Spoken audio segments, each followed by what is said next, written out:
இனிய காலை வணக்கம் என் உறவுகளை.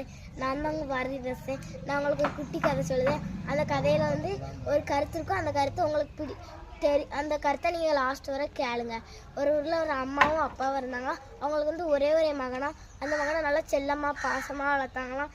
என்ன கேட்டாலும் வாங்கி கொடுத்துருவாங்களாம். அடுத்து அந்த பையன் வந்து நல்லா வளர்த்தோடனே அவனை நல்லா படிக்க வச்சு நல்லா வேலைக்கெல்லாம் போக வச்சாங்களாம். அடுத்து அந்த பையனுக்கு ஒரு திருமணம் பண்ணி வச்ச உடனே அந்த பையன் அவங்க அம்மா அப்பா வந்து திருமணம் பண்ணி வச்சோடனே சொன்னாங்களாம், எடா காசை சேர்த்து வை, சிக்கனமாக செலவு பண்ணு அப்படின்னு சொன்னாங்களாம். அடுத்து அந்த பையன் யோசிச்சானா, நம்ம அப்பா இப்படி இந்த கண்டிஷன் பண்ணுறாங்களே, நம்ம வந்து சுதந்திரமாக வாழணும்ன்ட்டு அவங்க அம்மா அப்பாவை கொண்டு முதியோர் இல்லத்தில் கொண்டு சேர்த்துட்டானா.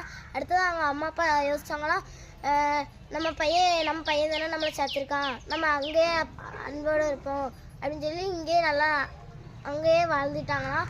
அடுத்து அந்த பையனுக்கு ஒரு குழந்தை பிறந்தது. அந்த குழந்தைய வந்து அந்த குழந்தைக்கு ஒரு திருமணம் பண்ணி வச்சோடனே அந்த பையன் வந்து அவங்க அம்மா அப்பாவை இந்த முதியோர் இல்லத்தில் கொண்டு சேர்க்காம தெருவில் கொண்டு விட்டுட்டு போயிட்டானா.